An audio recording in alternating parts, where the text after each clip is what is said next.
तो फिर हेलो जी, अस्सलाम वालेकुम, नमस्ते। आज की इस वीडियो में मैं आपको गाइड करने वाला हूं कि आप कैसे अपना ऑस्ट्रेलिया का स्टडी वीज़ा हासिल कर सकते हैं। तमाम प्रोसेस के बारे में बताऊंगा, इंग्लिश टेस्ट से लेके वीज़ा हासिल करने तक आपके तमाम कौन कौन से प्रोसेस होते हैं और आप कैसे अपना हासिल कर सकते हैं ऑस्ट्रेलिया का स्टडी वीज़ा। मैं तमाम सीरीज से गुजर चुका हूँ, तो आप मेरे चैनल को लाजमी सब्सक्राइब कर लीजिए और बेल आइकन भी दबाइएगा ताकि मेरे आने वाली अमेजिंग वीडियोज़ आप तक पहुँच सकें, क्योंकि मैं आपके लिए इन्फॉर्मेशन वाली अमेजिंग वीडियोस लाने वाला हूँ। क्योंकि मेरा व्लॉग्स का चैनल है तो व्लॉग्स भी आएंगे। तो भाई सीधी बात शुरू करते हैं। बात आती है ऑस्ट्रेलिया के स्टूडेंट वीज़ा के ऊपर, जिसकी कैटेगरी है सब क्लास 500। अब आपने जो हासिल करने का तरीका क्या है, सबसे पहले तो आप ये अपनी FSC यानी कि 12 क्लासेस के बाद 16th ईयर एजुकेशन के बाद BS के बाद MPhil यानी कि 18th ईयर एजुकेशन के बाद अपना ऑस्ट्रेलिया का स्टडी वीज़ा अप्लाई कर सकते हैं। 10th के बाद भी आप अप्लाई कर सकते हैं उसमें, लेकिन चांसेस थोड़े कम होते हैं। अब आपकी एजुकेशन डिग्रीज मुकम्मल हैं, आपकी जो उनका मिनिमम क्राइटेरिया है वो मुकम्मल है, आपके उतने आपके मार्क्स हैं आपके एजुकेशनल डिग्रीज़ के अंदर। अब अगली चीज़ है, आपने जो इंग्लिश का टेस्ट पास करना है, या तो आप आइट्स दे सकते हैं या तो आप पेयरसन इंग्लिश टेस्ट दे सकते हैं। और इनका जो रिक्वायरमेंट है वो आप देखिए, मैक्सिमम तो जितने ज़्यादा लें आपके उतने चांसेस ज़्यादा बन जाएंगे, क्योंकि वो प्रूव करेंगे कि आपकी इंग्लिश एफिशिएंसी अच्छी है। इसके निस्बत अगर हम बात करें मिनिमम क्राइटेरिया की, तो आप 6.5 ओवरऑल ले लें, या फिर आप ईच मॉड्यूल के अंदर एक दो में 6 हों, बाकियों में किसी में 6.5 भी हों तो चल जाएगा। बाकी पेयरसन इंग्लिश टेस्ट के अंदर 58 मिनिमम क्राइटेरिया है ओवरऑल का मास्टर के लिए। अगर आप आफ्टर FSC 12th के बाद जा रहे हैं तो आपका 52-53 पे भी हो जाएगा एडमिशन, क्योंकि आपके यहाँ पे क्वालिफ़िकेशन थोड़ी है अभी। बकाया मैंने जो MPhil के लिए जा रहे हैं उनका भी मैंने 56-55 पे एडमिशन होते देखा है। तो ये डिपेंड करता है आपकी बाकी प्रोफाइल भी कितनी अच्छी है, कब में भी हो जाता है, ऐसा कोई चक्कर नहीं होता। बस आपकी ये साबित होना चाहिए कि आपकी इंग्लिश अच्छी है।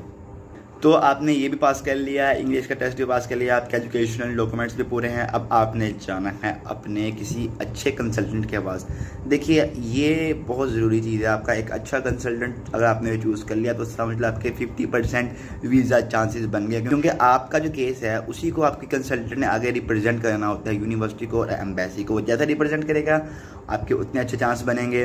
तो अब आपका वो आपका एजुकेशनल डॉक्यूमेंट और आपका जो इंग्लिश का टेस्ट है साथ में पासपोर्ट ID कार्ड के साथ आपका यूनिवर्सिटीज़ में अप्लाई कर देता है, यूनिवर्सिटीज़ में और कॉलेजेस में। देखिए जो MPhil है वो कॉलेज में भी होता है, तो आपका वो दोनों में अप्लाई करता है। तो शुरू में जब आप जाते हैं वो आपसे पहले मशवरा करता है कि वो किस में करे। अगर आपको बजट का कोई इशू नहीं है तो आप जिस मर्ज़ी में चाहें जा सकते हैं। अगर आपको बजट का थोड़ा इशू है तो वो जो आपको रिकमेंड करेगा उसमें से आप थोड़ा अपने बजट फ्रेंडली अपनी आप देख सकते हैं कॉलेज या यूनिवर्सिटी।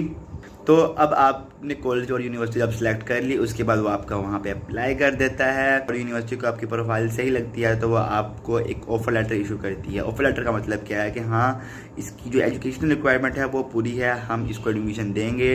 वो आपको ऑफ़र लेटर दे देते हैं, जिसको हम कंडीशनल ऑफर लेटर भी बोलते हैं। कंडीशनल ऑफर लेटर का मतलब क्या है कि वहाँ पे कंडीशंस दी होती हैं कि अब इसने अगला प्रोसेस एजुकेशन के लिए ऐसे मुकम्मल है, अब इसने अगला प्रोसेस जिसके अंदर इसने अपनी फाइनेंशियल वेरिफिकेशन या फाइनेंशियल कैपेसिटी शो करनी है, जिसके अंदर आपको ये दिखाना होता है कॉलेज या यूनिवर्सिटी को कि आप ऑस्ट्रेलिया पढ़ने जा रहे हैं, तो आप वहाँ पर रह के अपना खर्चा उठा सकते हैं। ऑस्ट्रेलिया की इकोनॉमी के ऊपर कोई बोझ नहीं बनेंगे आप। तो उसके अंदर क्या करना होता है, आपने अपनी बैंक स्टेटमेंट उनको दिखानी होती है, जिसके अंदर आपका 1 साल ऑस्ट्रेलिया रहने का खर्चा, जो कि आप वेबसाइट पर चेक कर सकते हैं, जो कि बदलता भी रहता है महंगाई के साथ। और अपनी जिस आप कोर्स में जा रहे हैं उसकी जितनी फ़ीस है वो 2 सेमेस्टर की वो फ़ीस होनी चाहिए, आपका जाने का टिकट होना चाहिए, आपकी हेल्थ इंश्योरेंस होनी चाहिए। तो ये आपकी बैंक स्टेटमेंट में इतने फंड्स आपने रखवा के उसकी स्टेटमेंट निकलवा के आपने अपने यूनिवर्सिटी और कॉलेज को सेंड करनी है। साथ में एक और बहुत ज़रूरी चीज़ जिसको हम बोलते हैं जो GTE यानी कि जेन्युइन टेम्परेरी एंट्रेंस, ये तमाम प्रोसेस का नाम है। इसका जो दूसरी चीज़ है, आपको फाइनेंशियल वेरिफिकेशन के अंदर अपनी आपकी इनकम रिसोर्सेज क्या क्या हैं आपको वो सारे दिखाने होते हैं। आपकी ज़मीन है, आपके बिजनेसेस हैं, आपकी शॉप्स रेंट पे हैं, जो भी है आपने वो तमाम चीज़ें आपने उनको दिखा देनी है। और उनकी रिक्वायरमेंट होती है कि इतना आपका GT के फंड्स होने चाहिए, आपकी मंथली इनकम इतनी होनी चाहिए, आपने वो पूरे करके उनको दिखाने होते हैं। जब आपकी GTE यानी कि जेन्युइन टेम्परेरी एंट्रेंस मुकम्मल हो जाता है, अच्छा आने वाले टाइम में ये कुछ पॉलिसीज़ तब्दील भी करने का कह रहे हैं, इस टाइम पे जब मैं ये वीडियो रिकॉर्ड कर रहा हूँ, उस टाइम पे जीटी का प्रोसेस चल रहा है, बट इनकी अपडेट आई है कि नेक्स्ट ईयर में ये और इसको थोड़ा सा सख्त करेंगे, जिसके अंदर ये इसका इंटरव्यूज़ लिया करेंगे, स्टूडेंट का चेक किया करेंगे उसको बाय फेस कि ये सच बोल रहा है झूठ बोल रहा है, मतलब इंटरव्यू में भी चेक हो जाया करेगी। आगे केसेस आते जाते रहते हैं कि मतलब कुछ ना कुछ फेक चीज़ लगा के उनको भेज दी। तो अब उनको समझ में आ रही है कि स्टूडेंट का मेन मोटिव यहाँ पे पढ़ाई के अलावा कुछ और भी है, तो वो फेक डॉक्यूमेंट लगाते हैं। और आपका इंटरव्यू आगे तो यूनिवर्सिटी लेती थी, लेकिन अब एम्बेसी भी लिया करेगी, जिसको जीएसटी यानी कि जेन्युइन स्टूडेंट टेस्ट जो होता है वो हुआ करेगा। तो अब हम चलते हैं, आपका जीटी या जीएसटी वगैरह कंप्लीट होने के बाद आपको अब फ़ी जमा करवानी है। वो क्या आप अपनी किसी बैंक के ज़रिए भेज सकते हैं। जब आप अपनी फ़ीस भेज देते हैं ऑस्ट्रेलिया के अंदर, तो आपको एक स्विफ्ट कॉपी आ जाती है। स्विफ्ट कॉपी वो सबूत होता है कि आपने उनके उस अकाउंट में जो कि आपके ऑफर लेटर के ऊपर दिया होता है, उस अकाउंट के अंदर भेज दी है। वो चीज़ आपने अब अपनी यूनिवर्सिटी को दिखानी होती है। वो दिखाने के बाद यूनिवर्सिटी आपको एक डॉक्यूमेंट प्रोवाइड करती है, जिसको हम बोलते हैं COE। ये यूनिवर्सिटी की तरफ से फाइनल डॉक्यूमेंट होता है, कन्फर्मेशन ऑफ एनरोलमेंट जिसको बोलते हैं। ये लेके आपने जाना होता है एम्बेसी में, और एम्बेसी में आपने वीज़ा फाइल करना होता है। अब हम बात करते हैं वीज़े के प्रोसेस की।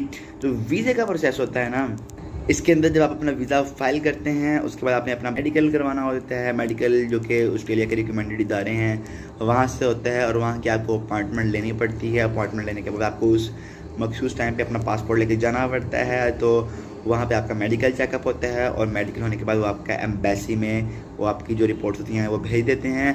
अच्छा, अभी जो मेडिकल है ना, मेडिकल पहले भी हो सकता है वीज़ा अप्लाई करने से, और वीज़ा अप्लाई करने के बाद भी हो सकता है। वो कैसे कि वीज़ा अप्लाई एक अकाउंट होता है ऑस्ट्रेलिया एम्बेसी का, जिसको हम बोलते हैं ईमी अकाउंट। ईमी अकाउंट जब आप बना लेते हैं, उसके बाद आप पहले भी अपना मेडिकल अपॉइंटमेंट बुक कर सकते हैं और बाद में भी।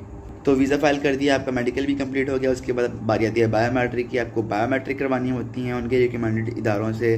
वो करवाने के बाद आपका प्रोसेस मुकम्मल हो जाता है। आपका एजेंट आपकी तमाम चीज़ें, जिसमें आपका पुलिस सेक्टर सर्टिफिकेट, आपका पोलियो सर्टिफिकेट, आपकी वैक्सीन, आपकी एजुकेशनल डॉक्यूमेंट्स, आपकी जीटी जेन्युइन टेम्परेरी एंट्रेंस, आपके जो बैंक स्टेटमेंट वगैरह है आपकी, और तमाम चीज़ें जब वो चले जाती हैं एम्बेसी में, तो आपका फिर वीज़ा प्रोसेसिंग में चला जाता है। और इसका फ़ैसला तकरीबन 1 दिन से लेकर 30 दिन के अंदर आ जाता है मोस्टली 90% केसेस में। बट जो 10% हैं उनका 2 मंथ भी लग जाते हैं, 2.5 मंथ भी लग सकते हैं। ये डिपेंड करता है आपकी प्रोफाइल के ऊपर कैसी है, और इसके अलावा कितना रश है।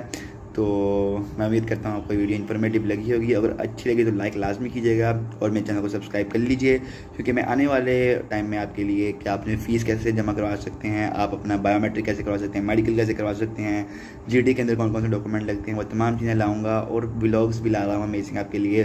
तो चैनल सब्सक्राइब कर लीजिए। मिलते हैं अगली वीडियो में। अपना बहुत सारा ख्याल रखिएगा। टेक केयर, गुड बाय, अल्लाह हाफिज़।